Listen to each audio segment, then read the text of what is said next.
I call to order this meeting of the Lincoln Public Schools Board of Education for January 12th, 2017. Laura, would you please call the roll? Ms. Byer. Ms. Byer is excused. Mr. Boswell. Present. Mrs. Danick. Here. Mrs. Duncan. Here. Mr. Mayhew. Present. Ms. Mumgard. Here. Mr. Schulte. Present. I would note that the Open Meeting Act is posted at the back of the room if anyone wants to take a look at that, and we have 2 sets of minutes for your approval. Are there any additions or corrections? Seeing none, those will stand as approved. Next, under special reports, presentations, and celebrations of success, I would like to recognize Lanny Boswell. Thank you, Don. As you know, LPS is currently engaged in a process of renewing our 5-year strategic plan, and tonight we would like to recognize staff members that have helped with the first phase of that engagement. Lincoln Board of Education would like to honor and recognize key Lincoln Public Schools employees who have made valuable contributions to the initial phase of Voices for the Future, the first step in the school district's strategic planning initiative. This evening, we honor the facilitators, translators, bilingual liaisons, educational service unit research team who were essential in the first phase of presenting to community groups and collecting data. Thanks to these incredible people, our school district reached out to more than 37,500 people and collected responses from more than 3,800 citizens. Board of Education members congratulate these LPS employees for a job well done and offer our sincere gratitude. Would you please step forward individually and share your name, your position, and in what building you work? Thank you. Go ahead. And you can just stand right here. And this is the mic. Okay, let's go ahead and line up. Don't be shy, guys. Line up. Thank you so much. My name is Daniel Wall. I'm bilingual liaisons for Nuer and Arabic families. I'm working here in Department of Federal Programs, LPS. I go to several schools, high school, middle schools, and elementary. Thank you very much.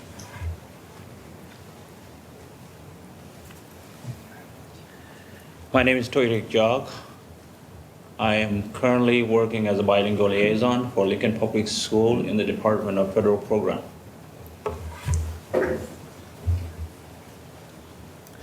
My name is Mohammed Al-Najm, and I'm a bilingual liaison for the Arabic students and families. And I used to be a teacher, and now I have a master's degree in education from UNL. Congratulations. My name is Wawamu, Korean and Burmese bilingual liaison from Federal Program, Lincoln Public School. Hi, my name is Nhung Nguyen. I'm a Vietnamese liaison, and I'm also work at Federal Programs. Okay. Hi, my name is Pewamu. I'm the Korean bilingual liaison. I'm from Federal Program too. Hello, my name is Hugo Orellana. I'm a Spanish bilingual liaison serving the high schools and middle schools part of federal programs. Nice to meet you. Hello, my name is Kadir Ali. I'm a bilingual liaison at LPS Federal Programs. I work with all the Lincoln Public Schools except the high schools. I've been here in the United States for 2 years, and I started this job on September 2015. Good evening, my name is Oscar Rios-Pajier, and I get to work with this amazing group of people. I serve in the capacity of cultural specialist, bilingual liaison coordinator for federal programs. Hello, my name is Rob Rickard. I'm a 4th grade teacher at Cooser Elementary. I'm Jamie Mapp. I'm a school psychologist, and I'm at McPhee Elementary. Hello, I'm Jenny Murphy, and I'm the instructional coach at Park Middle School. Hi, I'm Brandy Jansen, the assistant principal at Clinton Elementary. Hi, I'm Eric Witt. I'm the principal of the Yankee Hill program. Hello, Amanda Grivda, Southeast High School English teacher. Hello, Amy Carney. I am the principal of Ruth Hill Elementary School. Rob McIntarfer, Assessment Evaluation Department here at LPSDO. Sherry Robinson, counselor at Color Middle School. Sarah Salem, Director of Continuous Improvement and Professional Learning, LPS District Office. Hi, I'm Rick Devney, Principal at Huntington Elementary. Hi, Monica Yoakum. I teach second grade at Adams Elementary. Hi, I'm Carrie Foster. I'm the Assistant Principal at Cooser Elementary. Hi, I'm Megan McElfresh, Instructional Technology Coach at Riley Elementary. Brittany Hine, 8th grade English teacher at Mickle Middle School. Jody Frager, Assistant Principal at Dawes. Hi everyone, Teresa Wanzer Ernst, Assessment Evaluation Specialist here at LPSDO. Hi, Dawn Mazzi, Assessment Evaluation Specialist, LPSDO. And the caboose. Leslie Eastman, Director of Assessment and Evaluation, ESU 18. And I wanted to mention Bethany Brunsman also put in quite a bit of work, Assessment Evaluation Specialist, family obligations tonight.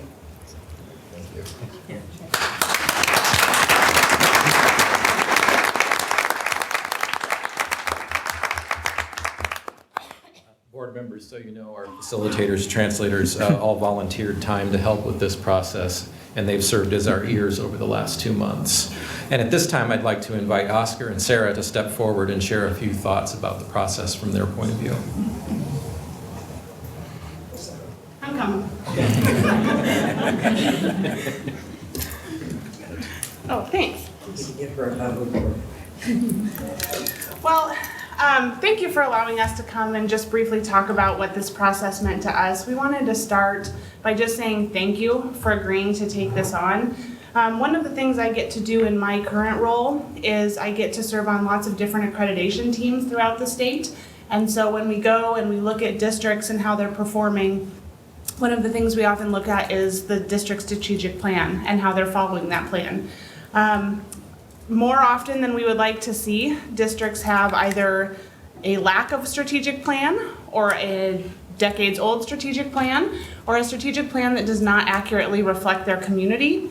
And so I think one thing that Oscar and I both felt very passionately about watching this process unfold was that this board and this district did not take the easy path of saying there's a survey, go fill it out, and that will engage all of our community. And so you definitely took the more difficult path, which was going out into the community. We went to over 50 different groups. So we went to nonprofit groups, we went to cultural centers, we went to the business community. And while, as you all know, when you get voices from all of those different areas, it was very apparent as we went through this process that while not everyone had the same idea of how LPS needs to improve and grow, the absolute support and the absolute almost infectious nature of how these conversations started to snowball was really, really impressive. And we found over and over again that after a session was over, we would have folks approach us and say, thank you for coming to us, rather than asking us to necessarily always come to you. We also had people approach us after a lot of sessions saying, and could you also go to this group that I'm a part of and that group I'm a part of? So what started out as maybe 15, 20 groups that we were gonna go see very, very quickly snowballed. So we appreciate your hard work because we know you were at all of those sessions. But more importantly, I think it's important that our community know we definitely took a path that's more difficult. Another thing I wanted to talk about really briefly was, and I'm just going to say a few things and then turn it over to Oscar, was as we all know, those of us who live in Lincoln and work in Lincoln, Lincoln is different than it was just when we did our last strategic plan. And so we are so thankful that we are able to go down a path where we have so many different community voices engaged. And in the community that we live in, not just Lincoln, I'm talking worldwide, it's so important for our stakeholders to know that we value their opinion. And that came through really, really loud and clear. And so we're going to ask Oscar to talk a little bit about what does that mean, let you guys see a little bit about how did that actually play out in the community, but really just thank you for taking the time to put this as a priority on your table. Right. I want to quote Dr. Joel by saying that LPS is a different animal in the way we do things. I want to thank everyone. I want to thank Bilingual Liaisons, the board of directors here, for just believing that we can communicate with every family in this community.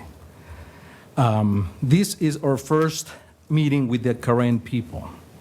And it was so interesting because at 7 o'clock, no, better said, 6 o'clock, John and I were out there and we were wondering, are they going to show up? And all of a sudden, family by family came. And all of a sudden, we had 50 plus different families wanting to engage in an open conversation, an honest conversation. We had the bilingual liaisons ready to translate information. We had all the materials translated in different languages, in this particular case, the Korean group.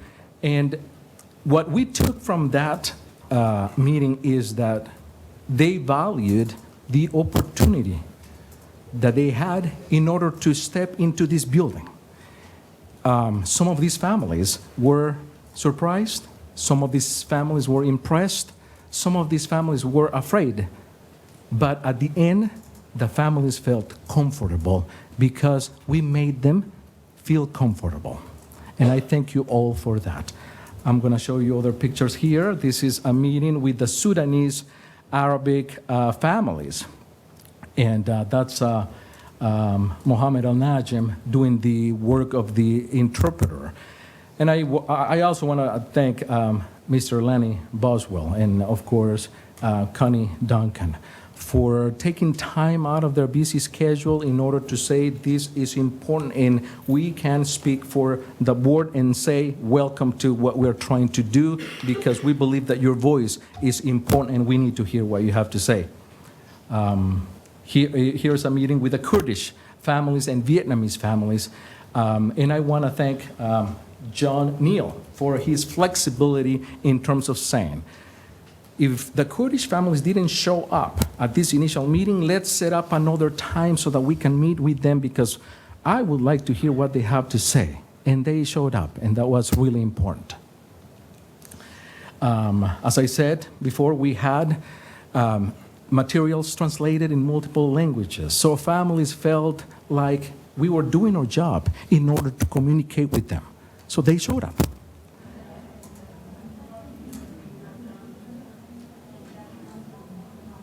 That's just a short video presentation of the actual meeting with the Korean families. We had childcare provided for those families who had small children, and that worked very well. The popcorn and water worked out really well as well, let me tell you. But just to wrap it up, thank you for believing in our work. Thank you for the collaborative effort, and thank you. So with the first phase complete, we are now ready to move on to the next steps of our Voices for the Future initiative, and Mr. Neal will give a very brief presentation on what is to come. Thank you very much, Mr. Boswell.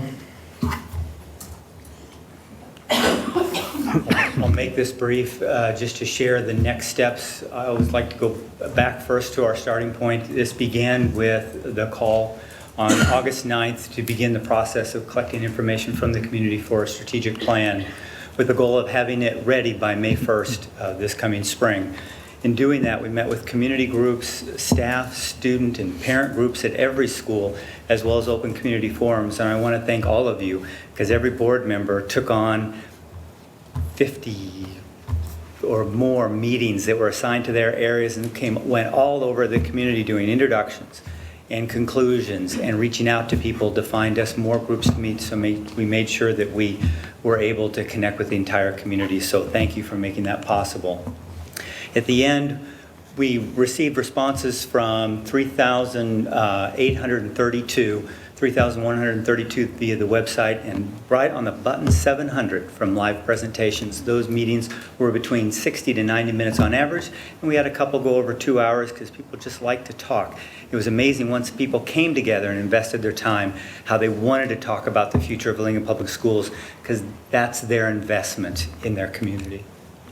As we move forward, you saw the ESU staff that introduced themselves. They are working with some of our facilitators and other volunteers in breaking down the data that's come in through all those responses, looking at the broad patterns, and going to bring those to the community study team to take a look at. If this is what people are saying is important, how can we turn that into the action plans for the board then to move forward? And to do that work, we have 18 members of this community study team. There's 9 staff and 9 community members. The 9 community members were drawn from a wide range of perspectives of the community, and the same with the staff.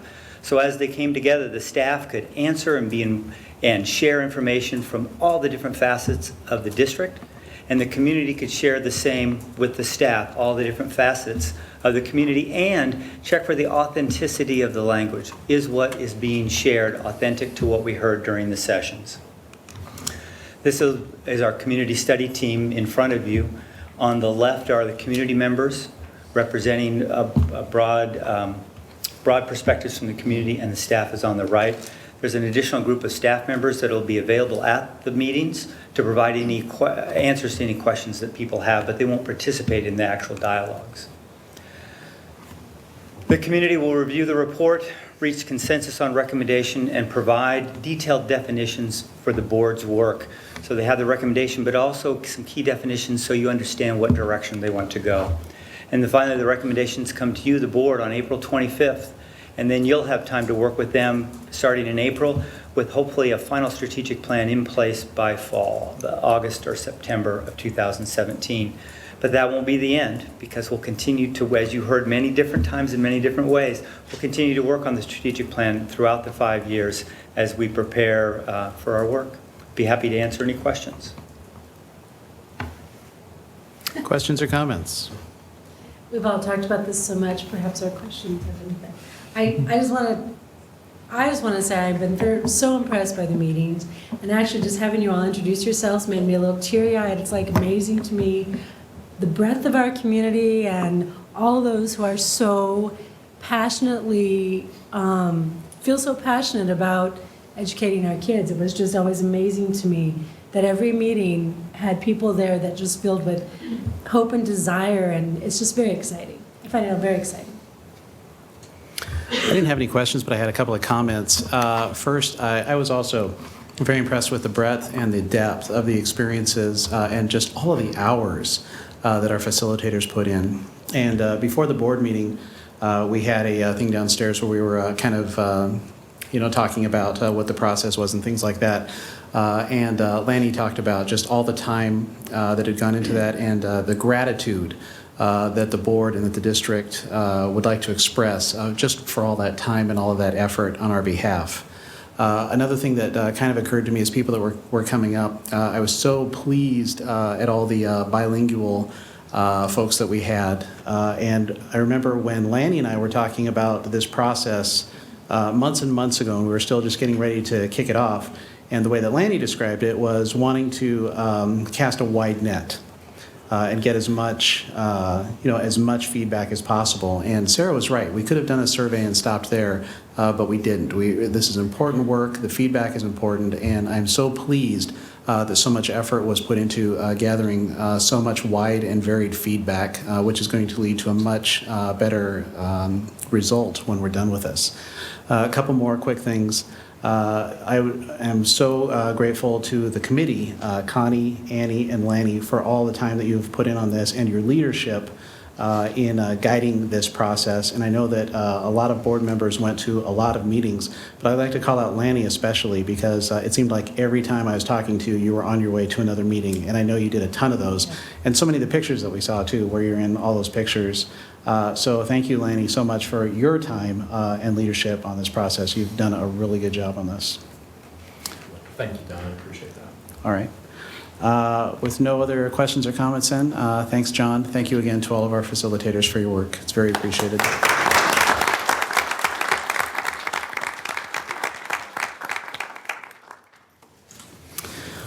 All right. Next, I would like to call up Wendy Van for a report from the Foundation for Lincoln Public Schools.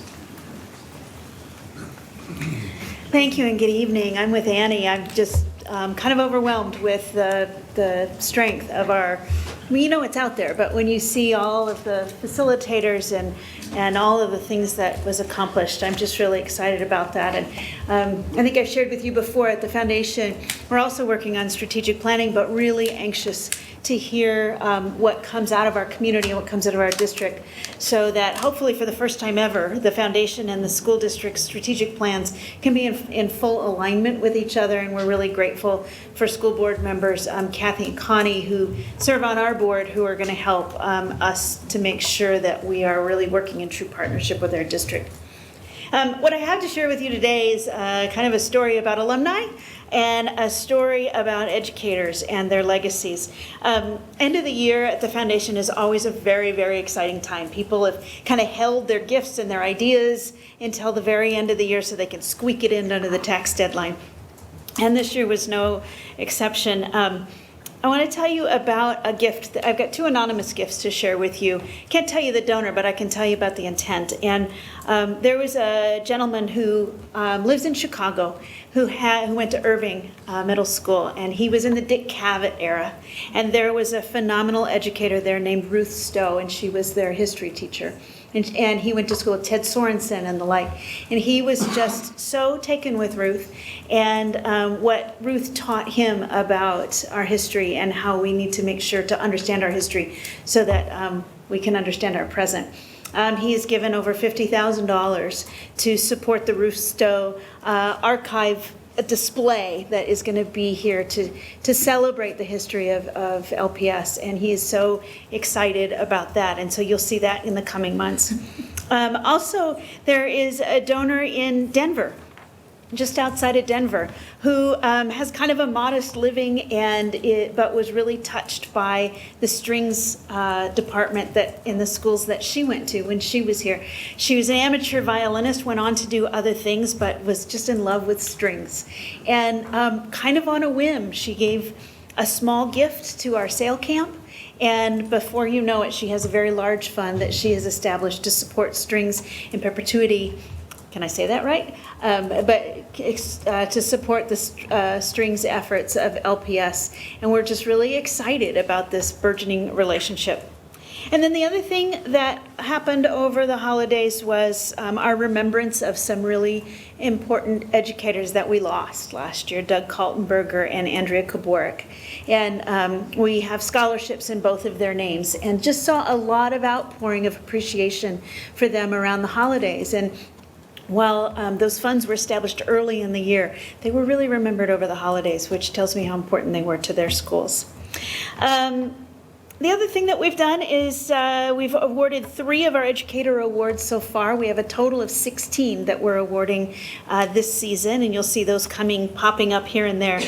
But we were at Sheridan Elementary School and awarded the John Prosh Educator Award to Daryl Deneen, who's the PE teacher at Sheridan, and we also awarded the Marion Batty and Charles Wheaton Batty Award to Molly Moeller over at Sheridan. That's a teacher award.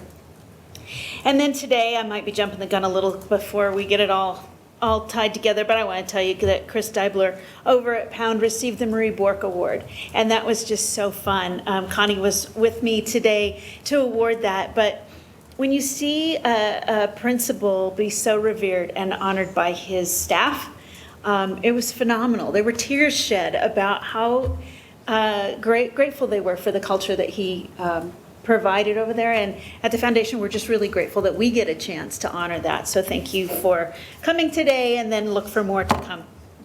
Our staff fund drive is underway, and so we have reached out to every single LPS employee in every building, and our ambassadors are hard at work to really encourage the LPS staff to not only give to their Fund for Excellence, but also help support the work of the foundation so that we can be here into the future and continue to do the great things that we get the honor to do. So with that, I just, as an organization committed to providing support to our students and to our educators, I just look forward to an amazing year together. So thank you for that.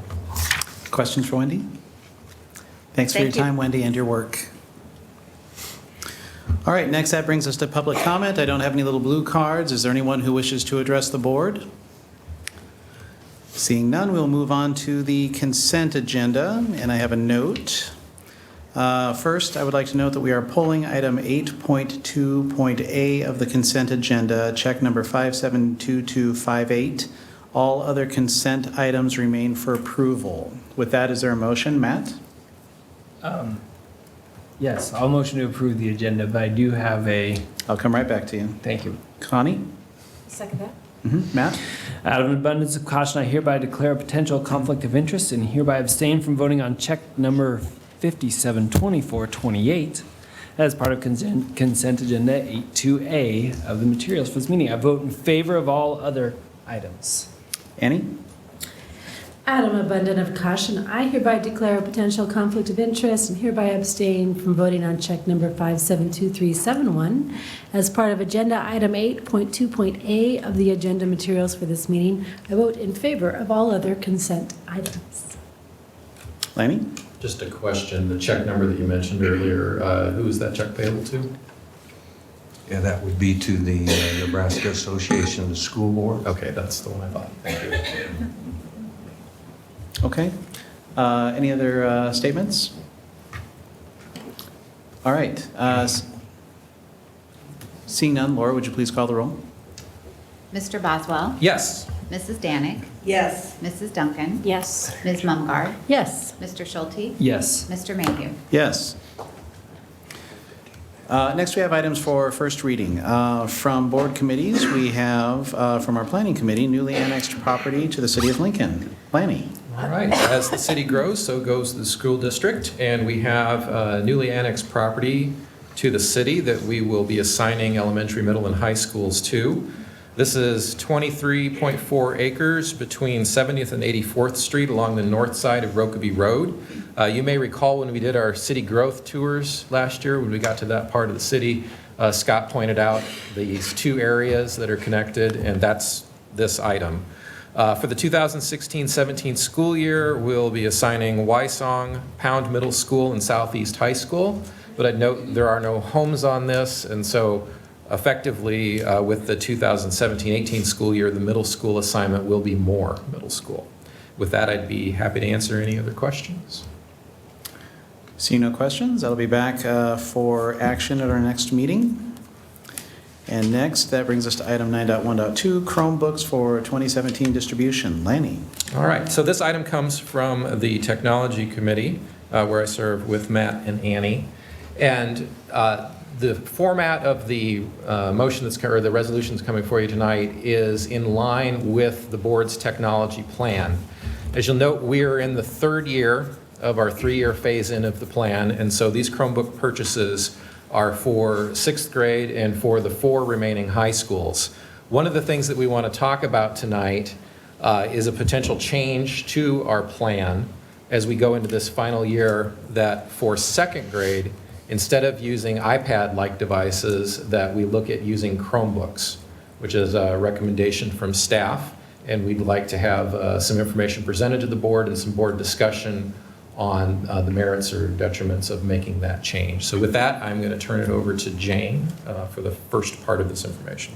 And I'll give you just a little bit more context of how this request came about. And I had to stop and think about how fitting it is tonight after talking about our strategic planning process moving forward, that it's so fun to look at where we are right now in relationship to our class plan because of the work that the board has done previously. So it's exciting to see how things look years down the road, and it's exciting to think forward.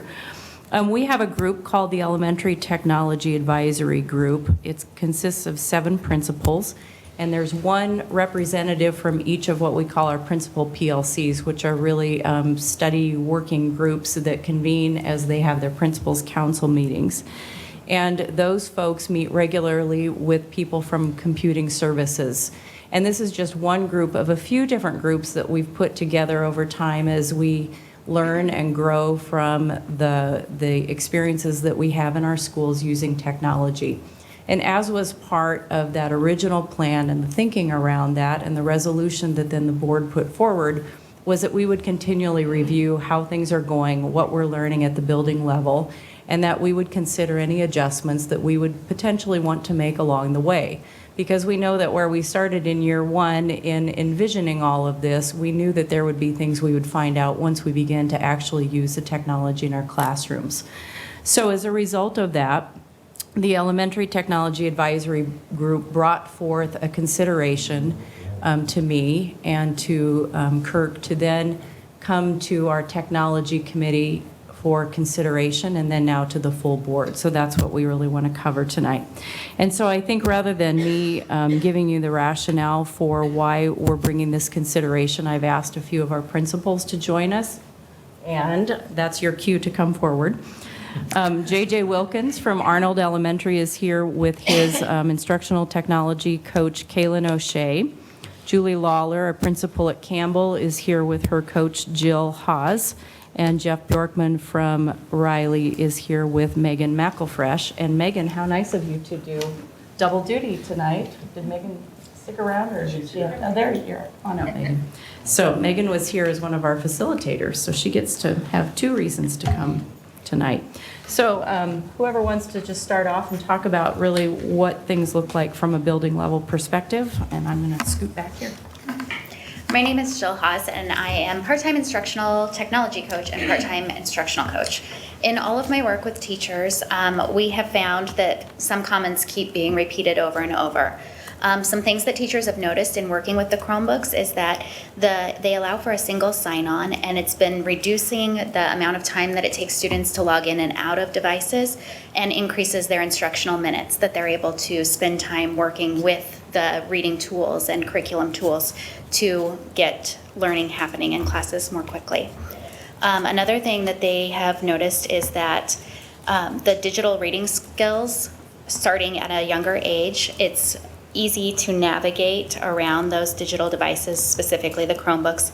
I often hear conversations between third and second grade teachers saying, "Oh, I wish we had those as well, so that we could use those tools, those same tools." With the Chromebooks, there are also some digital manipulatives that would reduce the amount of time teachers have to spend getting out physical manipulatives for math lessons. And so students would always have those available to them. They wouldn't have to go find those materials and pull them back. So that would help them with their math instruction. And another thing that we have thought of is the availability of the visuals and non-linguistic representations. While yes, they'd be available on any device, having a one-to-one Chromebook type device we think would be very beneficial in helping a lot of our learners who are new to the English language. One other point I wanted to share was that the Chromebooks have allowed for a lot of authentic learning sharing. So for example, our third graders just were able to demonstrate their work with research through their writing and then creating a green screen presentation with it. And that was very easily done with those devices. So I know that that would translate well with second grade research and opinion writing and their science notebooks as well. Another thought is that they would be able to demonstrate how they're solving math problems and show their thinking. Hi. I'm Kaylin O'Shea, I'm an instructional technology coach at Arnold, and I'm just going to kind of share some of the reasons that we talked about as well. Being a classroom teacher who did have one-to-one computers in his class, and now being an instructional coach, getting to work with teachers, I think this is the absolute right choice for our second graders to go one-to-one with devices. A couple of reasons why would be the single sign-on reduces the number of times students must log in. If you have your specific Chromebook, you just put your silly number in, and then you're logged in. So we can log in very, very quickly. It would also, an initiative in our district has been keyboarding with typing agent. We've also given up a lot of time instructionally in third and fourth grade to work on those typing skills. If we get it implemented in an even younger grade, we'll probably see some effects from that as well. Another thing would be the access to Google Sites for digital portfolio learning over time. So all the stuff that you've worked on from second grade up, similar to the portfolios they're doing in art right now. So they would be able to look at those and kind of go back and forth and see what they've done and have it in one place. Google Classroom also allows for specific and more frequent feedback. We know feedback has a really high effect size, as shown by John Hattie. It would also really, when we think about with parent involvement, if you have this Google Classroom, it's something that parents can go and see. It's something they can log into each day. When I was a classroom teacher, that was something we talked about every day. If you're interested in what we're doing and what your kid has turned in, you can see it. You can log in, you can see it right here. You'd also have more flexible creativity for teachers and learning opportunities for students during independent time while they're working. There are lots of great things that the tablets can do. They're really great. I think, I'd rather have that than nothing. But there's lots more that we can do with the Chromebooks. There's lots more things that the students can do independently as well. It also would increase student engagement. No tool is a silver bullet. It still is the goal of the technology implemented would be to increase that student engagement. And I think it's clear that when you see these tools being used appropriately in the classroom, engagement almost always goes up. The last thing would be the possibility of increasing use of Google Sites outside of school if students have more exposure. The earlier they get used to these things, the more they might be willing to use them, the more their parents and families might get to use them as well. So there's just some of the rationale behind our idea. Thank you.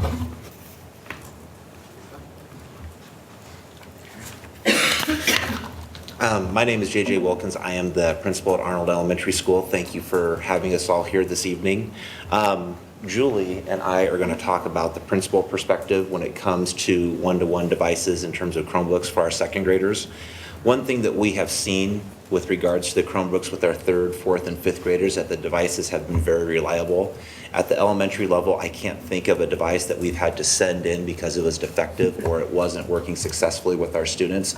Also, what we have found is that the devices have been very reliable in terms of giving our students quick access to the online tools that we want to use.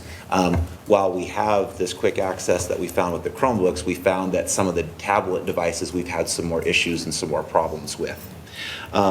Also, what I've been hearing from staff members is that since our students have access to technology at a younger and younger age, it is very important for them to learn those digital citizenship skills at a younger age as well.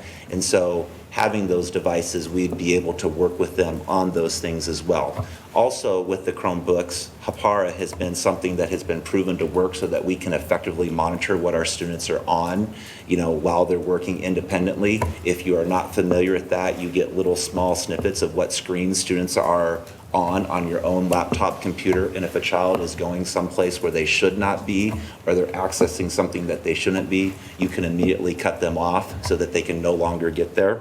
And the other piece that we have found is that when students have their own device, it makes it very easy for them to travel with that device. So if a child is receiving English language learner services, they can travel to their ELL classroom with their device. They could travel to their special education classroom with that device. And even in Arnold, students travel to specials with their devices at times. They'll go to science, they'll go to media, even at times they've gone to art, so they have that constant access to that technology. Thank you for your time. I'm Julie Lawler, principal at Campbell, and I just wanted to thank you for your investment with our kids and with technology specifically. It has been amazing to see how our district and our community has grown in the area of technology, and it really kind of has blown my mind away because, as Dr. Stavum said, you make these plans and you think you're going in one direction, but our kids are really amazing us, and we're learning lessons all along in this journey. Some things that I want to point out from a principal's perspective is the instructional piece between second and third grade. We refer to that as second order change because going from a primary student to an intermediate student is a huge change for our students. They are relearning different assessment formats. The curriculum is a little bit more rigorous. And knowing that they're going to go through this transitional year, if they had their expertise already with the Chromebook, they wouldn't have to learn the Chromebook device on top of that when they're learning everything in third grade. And also we found that if we would have the Chromebooks in second grade through fifth grade, the variability for students in areas of expectations would be really strong, and they could focus then on what they're really learning. They would understand how to use this device, and they could really focus on the essential learning that's happening. Some programs really like Chromebooks, and some programs don't like the Dell computers. We are looking at our district, in our school right now, Dreambox Math, and it works really well with the Chromebooks. Lexia is another application that we use, and it works wonderfully with our Chromebooks. I know that some assessments are really friendly with Chromebooks, but not so much with the Dells, like our ELPA test that's coming up, and ITBS and COGAT. Last, the one-to-one Chromebooks would reduce variability between lessons. Teachers plan together, and if they have, if every child has their own Chromebook, they're going to be able to follow through with that lesson that they plan together, and they won't have to think about one class can do it at one time and another class. We work really hard on fidelity, and it would strengthen that fidelity piece. Thanks for your time.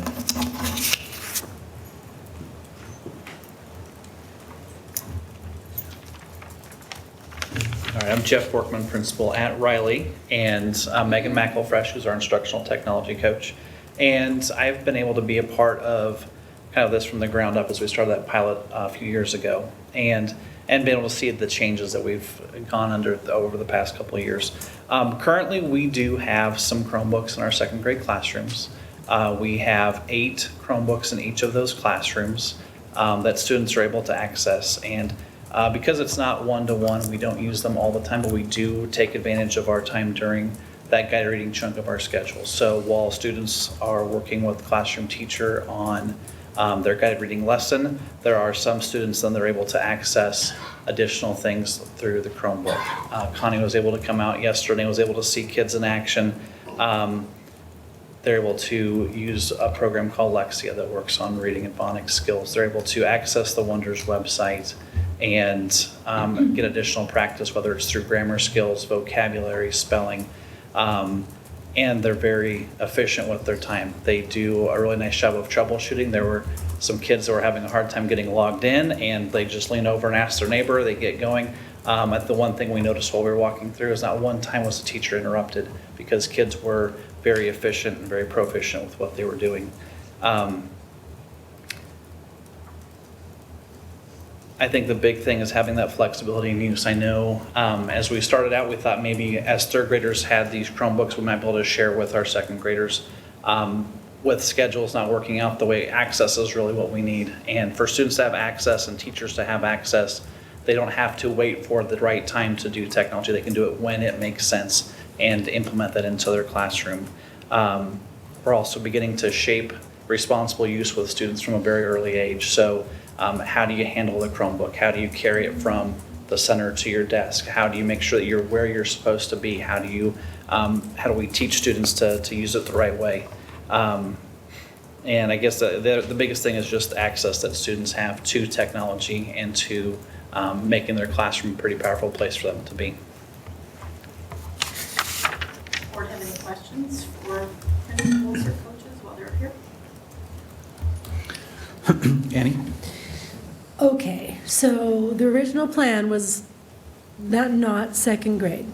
And one thing in technology committee we've been talking about is that in creating this plan, it was supposed to be a very breathing plan, and that our goal was that maybe, have this idea we should all have, you should all have technology, and then it's almost like handed to you, and now like, okay, now do something with it. To me, this is like the first time and it's a very strong point of you coming to us saying, this is great, now give us more, and this is why.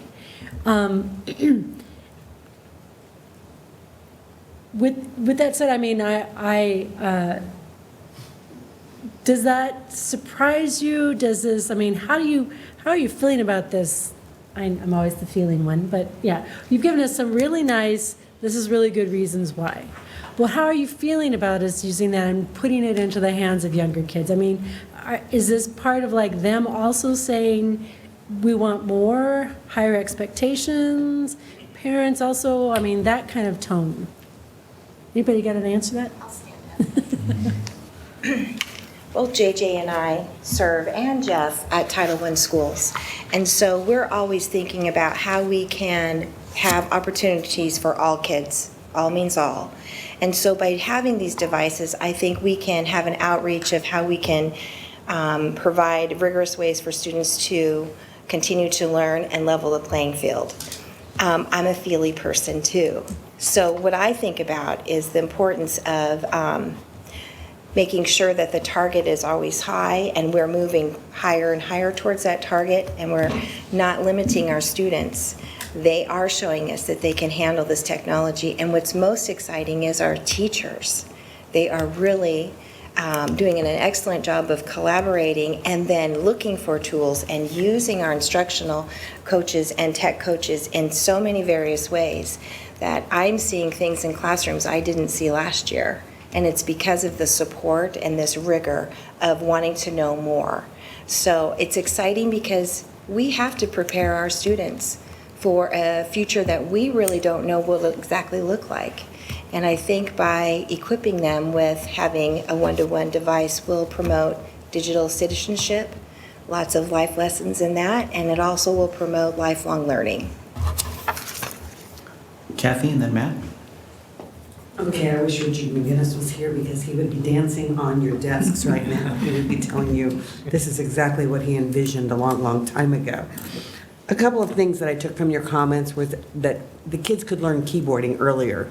And I had a contact team meeting a couple weeks ago, and one of the teachers was a third grade teacher, says, man, if I could just get technology for my second graders. And then I see this on the agenda and like, wow, I heard that and there it is. But you are right, the kids are very different. I have a 2-year-old granddaughter, and she crawled up in my lap, and I'm working on something, and she's clicking it around. I'm like, okay, you can't touch this anymore, because she knows how to manipulate the device already, and she's 2. And so I can see how a second grader would be looking, going, why am I waiting? I've been doing this for like 5 years, and they're all of 7.